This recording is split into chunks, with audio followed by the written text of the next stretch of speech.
Hi, I'm Gareth Green, and in this video we're going to be thinking about some possibilities for the best chords to follow chord 2 in a minor key. And just to be clear, I'm talking about the harmonic minor scale at the moment. Now, it's perfectly possible to do this in relation to the melodic minor scale. It's perfectly possible to sort of take a natural minor or a modal approach to this. But for the time being, I'm working in the harmonic minor, fundamentally because most harmony in the last few hundred years, since 1600 anyway, has been based on the harmonic minor scale. The clue's in the title, isn't it? Harmony, harmonic minor. So you can adjust this if you want to work in one of the other minor scales, but just so we're clear what we're doing here.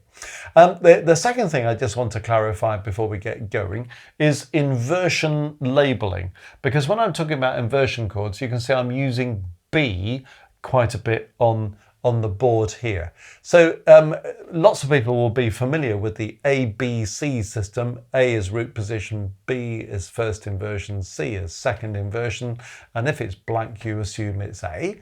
But you may well have learnt the other system, which is 5-3, coming after one of these Roman numerals telling you that it's a root position, and if there's nothing there you assume 5-3, but you might have learnt 6. So you, instead of calling this 2B, you might prefer to call it 2-6, because 6 is the abbreviation for 6-3, that's saying first inversion, or 6-4, which is a second inversion chord. So if you're used to the other system, read all these B's as 6s and you'll be absolutely fine. Okay, now before I go into these 7 options, the first question you might be thinking is, why am I starting with chord 2 in first inversion? Okay, let's mop this one up. Chord 2 in a minor system, in the harmonic minor scale, is a diminished chord. So if I'm in the key of C minor, for example, D, F, A flat, a diminished chord. Okay, now you have to be a little bit careful with diminished chords when you're dealing with harmony. If you put it in root position, sounds all right, and in certain styles that might be absolutely the sound that you want, but it tends to accentuate the tritone. D at the bottom, A flat at the top in the key of C minor. So there's that tritone there, that diminished fifth. Now, if you put it in first inversion, it slightly hides that tritone happening between the top and the bottom. The tritone's still there, but it's sort of using a note from the outside of the chord with one inside the chord, and it kind of, in many respects, makes that a slightly cleaner, slightly less ugly sound. So you might want something stark when you're going to use that 2 in root position, but much of the time you might well want to use it in that first inversion. So, for example, in the first possibility, I've come up with something that very frequently happens in music. You get these formulas sometimes going into a cadence, 2B5-1. Well, in C minor, I could go 2-5-1, but you might think the 2B sounds better. Slightly cleaner sound, isn't it? But there we are. There's the first possibility.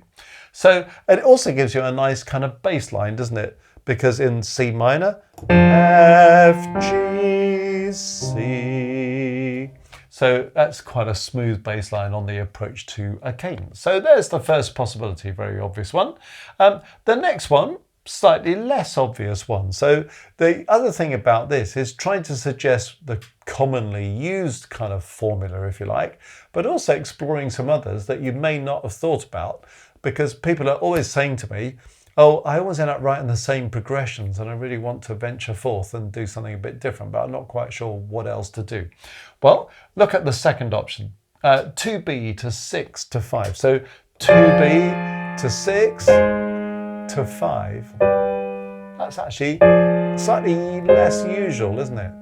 But can be quite nice. You have to be a bit careful with it. If you go 6 to 5, you can get a lot of parallel movement. You end up with fifths and octaves and things, which you may be happy with. But if you get some contramotion between the top and the bottom, you can avoid it. So 2B, 6, 5 in a formation like that gets rid of any parallels or consecutives.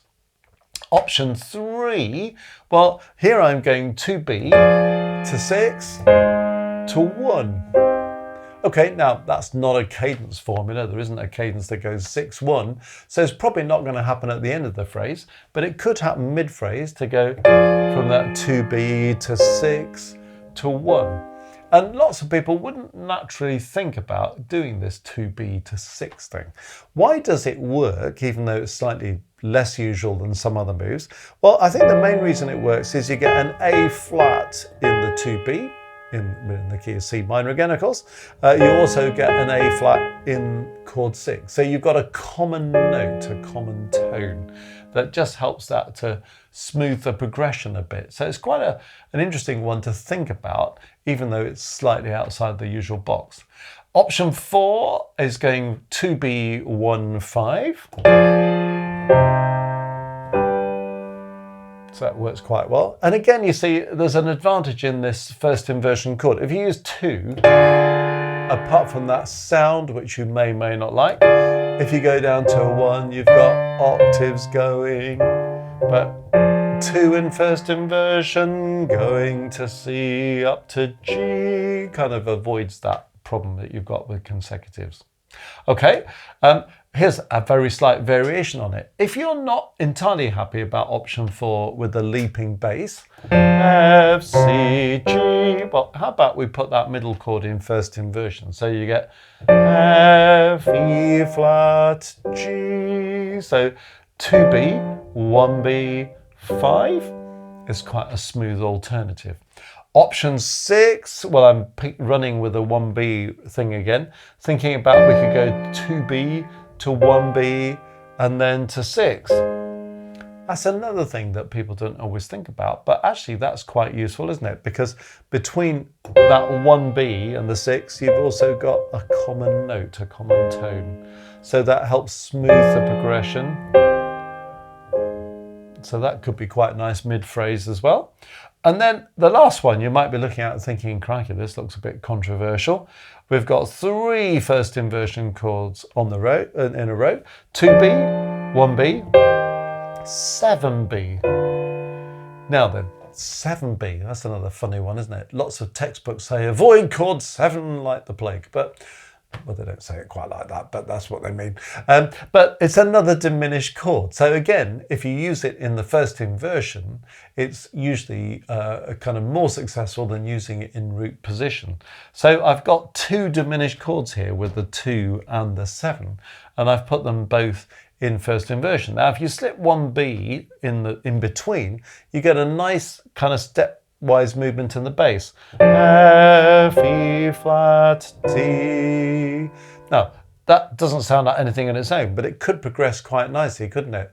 F, E flat, D, then C with chord 1. So you get a bass line going down the scale, or it might go on to chord 1 and finish on 5. Actually gives you a really good progression.